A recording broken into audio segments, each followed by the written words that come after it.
I will never forget the sound of the wrapping paper tearing. It was the only thing anyone could hear. No music, no laughter, just that quiet crinkle as my daughter, Kaya, carefully unwrapped her gift, her tiny fingers tugging at the corners like it was the most precious thing in the world. And for a second, she actually smiled. That soft, hopeful kind of smile kids get when they think magic might still be real. But when she opened the box, her whole face shifted. Confusion first. Then a flicker of something deeper, hurt, maybe. Her little shoulder stiffened, and she glanced at me. The box was empty. I saw it before she even said a word. Just a plain cardboard bottom. No tissue paper. No toy. Not even a note. Just nothing. I blinked, trying to make sense of what I was seeing. Was it a mistake? Did something fall out? Maybe someone forgot to pack it. But before I could open my mouth, I heard him, my father, Frank. He let out this sharp laugh. Short and cold like a bark in winter, he sat back in his armchair, folded his arms, and said, "Kids like her shouldn't expect anything. World's got enough leeches already." My heart dropped. She froze. Her hands were still in the box, like maybe she just hadn't seen the gift yet, like maybe it was hiding under the flaps or tucked in the corner. But there was nothing. I felt the heat rush up my chest. My hands trembled where they rested on my lap. I wanted to say something, anything, but the words caught in my throat like splinters. Then Sandra, my sister, snorted and muttered, "She's just like her mother. Always expecting handouts. Worthless." My jaw clenched. I could feel the muscles in my face tightening, the burn behind my eyes threatening to spill over. I forced myself to look at Kaya. She wasn't crying. Not yet. But her lips were pressed tight and her chin was trembling the way it does right before it breaks. Her eyes, those big soft eyes, were filling with tears she was too proud to let fall. She looked at me again, not asking for help, just checking if she should pretend it didn't hurt. And in that moment, I hated myself. I hated that I'd brought her here, that I'd hoped, maybe stupidly, for a normal Christmas, that I thought my father could be different, that I wanted them to see the beautiful, kind, creative girl Kaya was and love her like I did. But they didn't see her. To them, she was just an extension of me, a reminder of my divorce, my failure, the mess I'd made of my life, according to them. The room was dead silent except for the soft hum of the heater and the ticking of the grandfather clock behind Frank's chair. Each second sounded louder than the last, like it was counting down to a moment I wasn't ready for. Kaya looked down at the empty box again. Her fingers brushed the edge. Then slowly she folded the flaps shut. Her hands were shaking now. And then she whispered something. "I got you a gift, too, Grandpa." Everyone turned. Frank looked up, that smug grin still on his face. "Oh, yeah," he said, half laughing. "This'll be good." But Kaya didn't back down. She reached into the pocket of her coat and pulled out a small piece of paper, folded with such care it made my chest ache.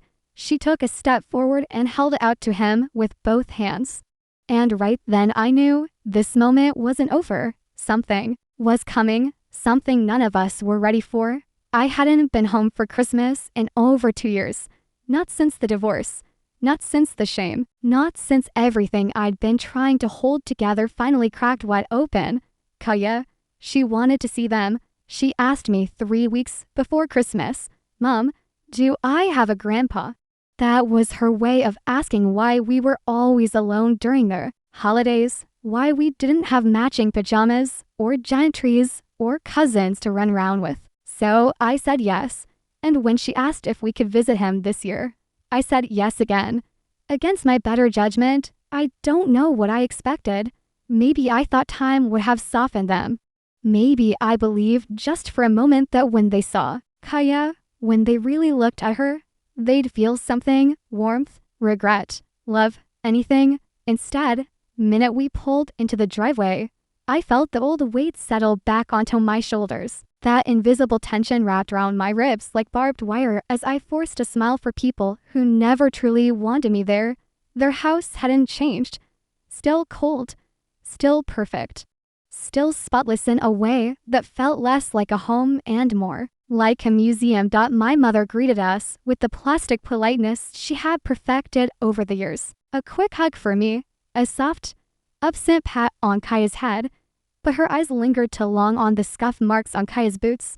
I noticed the way she examined her, like an object placed on a shelf, silently deciding whether she belonged. Sandra barely looked up from her phone when we walked in. She tossed Kaya a half-hearted, "Hey," then immediately went back to scrolling. I felt my stomach tighten. And then there was Frank, my father. He sat in his usual chair by the fireplace, our whiskey glass in one hand, the TV remote in the other. He didn't stand, didn't smile, didn't move. He just gave a small nod and muttered, "Didn't think you'd actually show up." That was his version of a welcome. Kaya gave him a shy wave, her mittened fingers poking through the wool. "Hi, Grandpa," she said softly, like she was testing the word out loud for the first time. He grunted. I don't know why I still hoped for more. Maybe because Kaya was trying so hard. She'd made little drawings for everyone, carefully colored, folded, and tucked into envelopes with their names on the front. She even asked me how to spell to my Aunt Sandra because she wanted it to be perfect. She worked on them every night. For a week, I wanted this to be special for her. I wanted her to feel like she had a family, even if they were far from perfect. I scraped together what I could from tips and extra shifts just to buy her one nice outfit, a little gift to open, and enough gas to get us there. That morning, as I tied her scarf, she looked up at me and said, "Do you think they'll like my drawings?" And I said, "Sweetheart, they're going to love them." But in the pit of my stomach, I already knew the truth. I was bringing her into a house where kindness was currency they never gave out for free, where smiles were measured and love had conditions. Still, I tried. I told myself this was about Kaya, not me, that I could keep my chin up, play nice, pretend for one day that everything was okay. But as I watched her heart quietly break in front of them over something as cruel as an empty gift box, I realized they hadn't changed, and I wasn't sure they ever would. Kaya handed out her little envelopes like they were treasures. She moved through the room so gently, like she was afraid to disturb anything. Each envelope had a name on the front, written in her careful, blocky handwriting. She gave one to my mother first, then Sandra, then even my brother, Matt, who'd barely spoken a word since we walked in. When she got to Frank, she paused for just a second, long enough that I held my breath. But she smiled, lifted the envelope, and said, "Merry Christmas, Grandpa." He didn't look up from the television, just held out a hand like she was delivering the mail, not offering a piece of herself. She moved back to the couch and sat beside me. Her face was still lit up, hopeful. She had no idea how cold the room had gotten. Then Frank picked up a large box from beneath the tree. It was wrapped in silver paper, topped with a red bow, almost neatly. He held it out toward Kaya with a grunt. Her eyes widened. For me? He shrugged. "Says your name, doesn't it?" She looked at me first, like she needed permission. I nodded, even though something in my gut twisted. She scooted to the floor and pulled the box into her lap. Her small hands ran over the paper like it was sacred. I watched her savor every moment, the untaping of each edge, the careful unfolding. She wanted to remember it. Then the lid came off. She peered inside, and I saw it happen the exact second she realized it was empty. Her face didn't crumple, not right away. Instead, her eyebrows pulled together in confusion.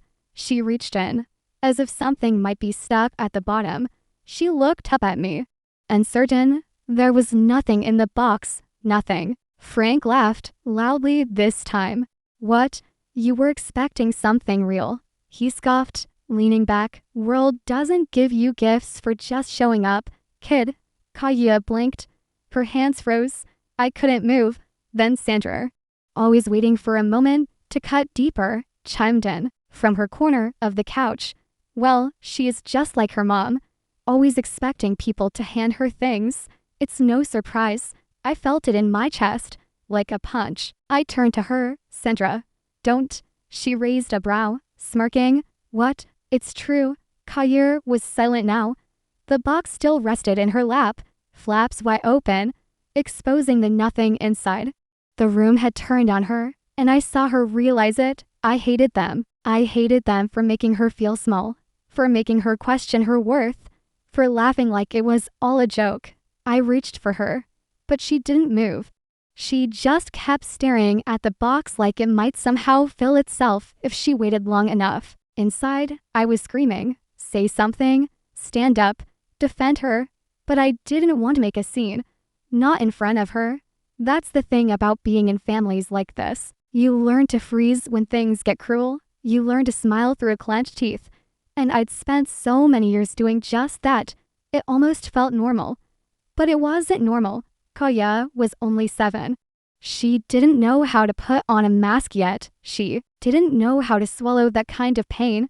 Then she looked up at Frank. Her voice was quiet, barely more than a whisper, but it cut through the room like a bell.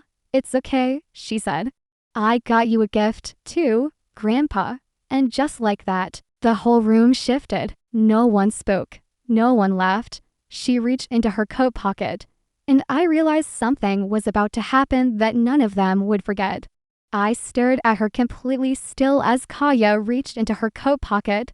The room had gone silent. So quiet, I could hear the faint creak of the old floorboard under the Christmas tree with every slight movement. My own breath felt too loud in my chest. She pulled out a folded piece of paper. It looked small in her hands, fragile even, like something that could be crumpled and dismissed without a second thought.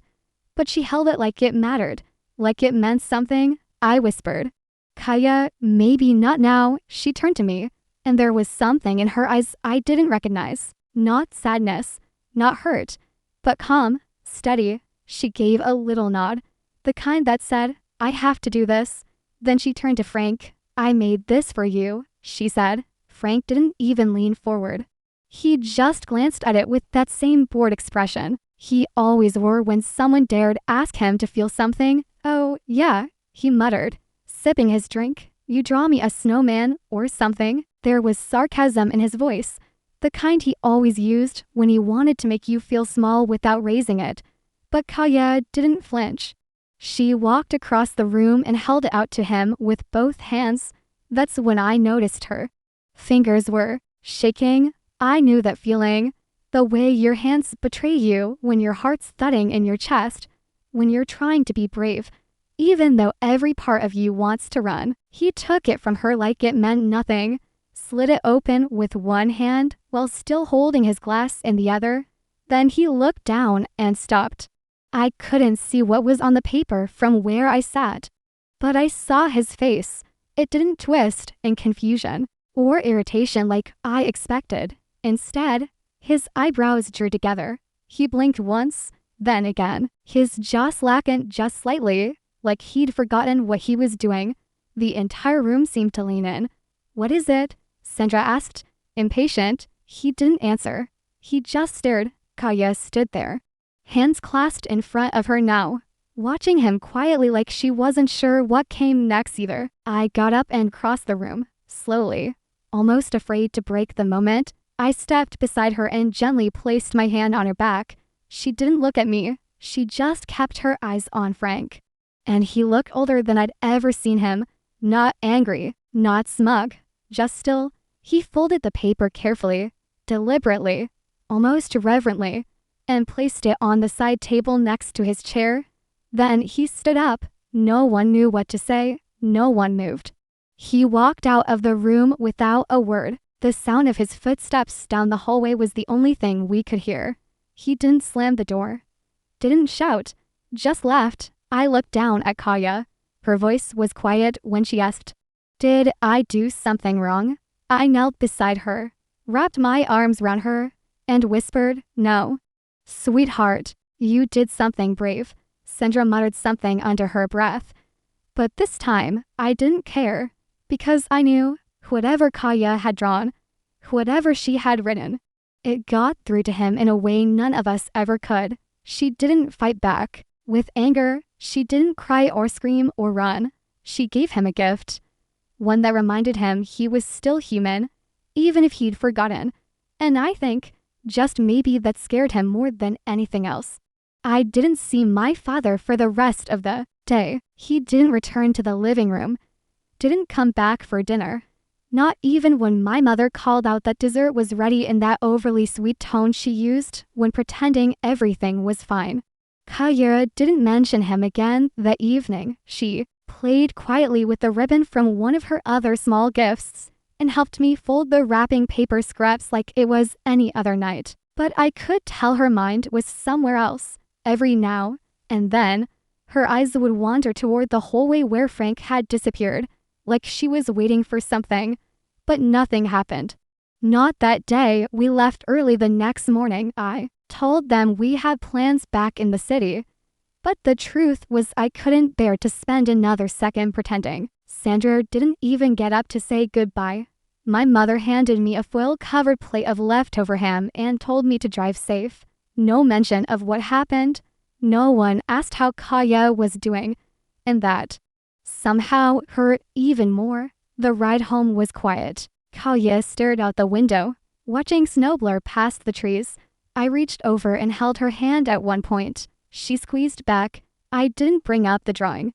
I didn't want to make her explain something that was clearly so personal. I didn't want to pull apart whatever magic had lived in that moment. But I thought about it the whole drive home. What had she drawn that made my father, the man who once called me too soft for crying at a movie, turn pale and leave the room without her?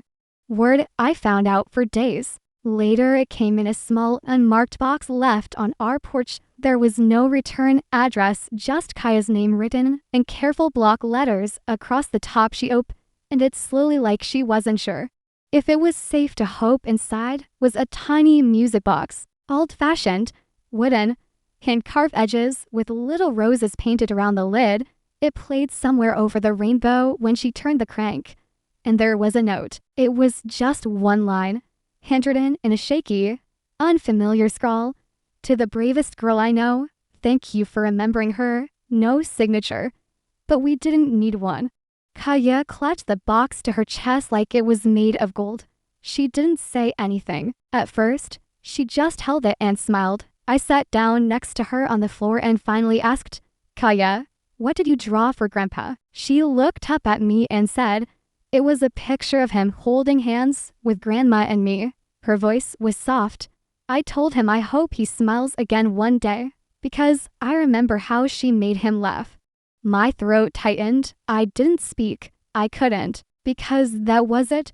That was the part of him I'd forgotten even existed. The man who once smiled, once laughed, before grief hardened him, before the years made him cruel. Kaya saw through all of that and gave him a piece of something he thought he'd lost forever. Not pity, not guilt. Hope. She didn't try to fix him. She just reminded him that he used to be someone worth remembering, and in return he gave her something to maybe not love, maybe not forgiveness, but a beginning. And sometimes that's enough. The music box now sits on Kaya's nightstand. Every night before bed, she winds it up, not always to listen. Sometimes she just likes to hold it, to feel its weight in her hands, to know it's there, the way a child might clutch a stuffed animal they've outgrown, that still can't let go of. She hasn't said much about that day since, but every now and then, she'll mention Grandma, someone she never even met, but speaks about like she's still here, like she's someone Kaya knows through the stories I've told and the quiet space she left behind. And maybe she does. Frank never called. He didn't send a follow-up message. No, I'm sorry, no explanations. That's not who he is. Maybe that's not who he'll ever be. But a week after the music box arrived, I got a letter. It wasn't addressed to Kaya. It was for me. It was short, 3 lines written in the same uneven handwriting. I was wrong about you. She's a good kid. I hope you're doing okay. No name. But I knew, and for reasons I can't quite explain, I cried after reading it. Not because it made everything better. Not because it fixed the years of silence or the way he used to look through me like I was a disappointment wearing a name tag, but because for once, it felt like he saw me. And more than that, he saw Kaya. He saw what I've always known, that she's special, that she has this way of peeling back the coldness in a room and showing people their own warmth. Even when they don't deserve it, she's not loud. She doesn't demand attention. But she changes things. She changed him. Not completely, but enough. Enough to make a man who'd shut the door on the world open it just a crack. Enough to make someone who believed only in toughness and silence sit down and listen to the music from a little girl's story.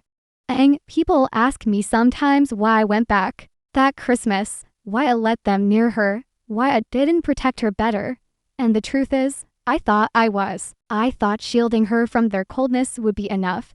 That not talking about them, not visiting, not engaging, that it would protect her heart. But Kaya didn't need protection. She needed truth. She needed to meet them, to see the world for what it is, beautiful and cruel, broken and hopeful, all tangled together. And somehow, instead of getting lost in it, she decided to add her own light. She didn't need revenge. She didn't even want an apology. You just wanted to give a gift. And that gift, as simple as it was, did something I couldn't do in 30 years. It opened a door. Not wide, not forever, but enough for a note to get through. Enough for a song to play in the quiet. Enough for a tired old man to remember a part of himself he thought was gone. Collier reminded me of something that day, too, that sometimes kindness is the most radical act, that a whisper can carry more weight than a scream, and that when we choose love, even when it's hard, even when it's not returned, we create something no one can take away. A moment, a shift, a gift. If this story touched you, don't forget to like, share, and comment, and maybe give someone in your life the gift of a second chance today. You never know what doors it might open. Do subscribe.